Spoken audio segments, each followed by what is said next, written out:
আজি 14 ଫେବୃଆରୀ।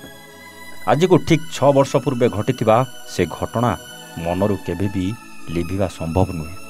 ସେଦିନ ଜାମ୍ମୁ କାଶ୍ମୀରର ପୁଲୱାମାଠାରେ ଘଟିଥିବା ସେ ଛାତିଥରା ଘଟଣା କଥା ମନେ ପଡ଼ିଗଲେ ରକ୍ତ ଗରମ ହୋଇଉଠେ। ଜଣେ କି 2 ଜଣ ନୁହେଁ, ଆତଙ୍କବାଦୀ ଷଡ଼ଯନ୍ତ୍ରରେ 40 ଜଣ ଭାରତୀୟ ଯବାନ ଶହୀଦ ହୋଇଯାଇଥିଲେ।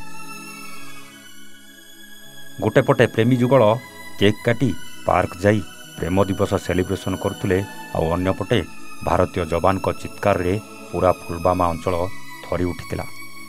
ସେଦିନର ସେ ଲୋମହର୍ଷଣକାରୀ କାହାଣୀ କହିଲା ବେଳେ ଆଖିରୁ ଲୁହ ଝରି ଆସୁଛି। ଲୋମମୂଳ ଟାଙ୍କୁରି ଉଠୁଛି। ଲମ୍ବା ଲାଇନ୍ରେ ଆଗକୁ ବଢ଼ି ବଢ଼ି ଚାଲିଥିଲା ଯବାନଙ୍କ ଗାଡ଼ି, ଆଉ ଗାଡ଼ି ଭିତରେ ଥିଲେ ଶ୍ରୀନଗର ଅଭିମୁଖେ ଯାଉଥିବା ଶହ ଶହ ଭାରତୀୟ ଯବାନ। ସାମ୍ନାପଟୁ ବିସ୍ଫୋରକ ଲୋଡ୍ କରି ଦ୍ରୁତ ଗତିରେ ମାଡ଼ି ଆସିଲା ଏକ ସ୍କର୍ପିଓ, ଆଉ ଯବାନଙ୍କ ଗାଡ଼ିକୁ ଧକ୍କା ଦେଇ ନିଜ ହାତରେ ଧରିଥିବା ରିମୋଟ୍ର ସୁଇଚ୍କୁ ଚିପି ଦେଇଥିଲା।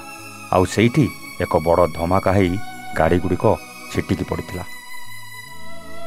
ଆଉ ସେଇ ଗାଡ଼ି ଭିତରେ ଥିବା ଯବାନମାନଙ୍କର ଖଣ୍ଡ ବିଖଣ୍ଡିତ ଦେହ ଇଆଡ଼େ ସିଆଡ଼େ ବିଛାଡ଼ି ହୋଇ ପଡ଼ିଥିଲା, ଯାହାକୁ ଦେଖିବା କି ଦେଖେଇବା ସମ୍ଭବ ନଥିଲା। ଏ ଖବର ବିଜୁଳି ବେଗରେ ବ୍ୟାପି ଯାଇଥିଲା। କିଛି ସମୟ ଭିତରେ ଫୋନ୍ର ରିଙ୍ଗରେ ଅଞ୍ଚଳ କମ୍ପି ଉଠିଥିଲା। କିଏ ନିଜ ସ୍ୱାମୀକୁ କଲ୍ କରୁଥିଲା ତ କିଏ ନିଜ ପୁଅକୁ, କେଉଁ ଭଉଣୀ ତା ଭାଇକୁ କଲ୍ କରୁଥିଲା ତ କେଉଁ ମାମୁଁ ତା ଭଣଜାକୁ କଲ୍ କରୁଥିଲା। ଏମିତି ଯବାନମାନଙ୍କର ସମସ୍ତ ସମ୍ପର୍କୀୟ କଲ୍ କରି ଚାଲିଥିଲେ। କିଏ ଫୋନ୍ ଉଠାଉଥିଲା ତ କିଏ ସବୁଦିନ ପାଇଁ ଦେଶ ପାଇଁ ଶହୀଦ ହୋଇଯାଇଥିଲା, ତ ଆଉ କିଏ ଡାକ୍ତରଖାନାରେ ଜୀବନ ମରଣ ସହିତ ସଂଗ୍ରାମ କରୁଥିଲା। ପରେ ଭାରତ ସରକାର ସର୍ଜିକାଲ ଷ୍ଟ୍ରାଇକ୍ କରି ଆତଙ୍କବାଦୀମାନଙ୍କୁ ମାରିଥିଲା ସତ, କିନ୍ତୁ ଯେଉଁ ଯବାନମାନେ ଶହୀଦ ହୋଇଗଲେ ସେ କ'ଣ ଆଉ ଫେରିବେ? ଆଜି ପୁଲୱାମା ଆକ୍ରମଣକୁ ବିତିଯାଇଛି 6 ବର୍ଷ, କିନ୍ତୁ ପୁଲୱାମାର ସେ ହୃଦୟ ବିଦାରକ ଘଟଣା ମନରୁ ଲିଭିନି କି କେବେ ଲିଭି ପାରିବନି। Bureau report A1 Odia.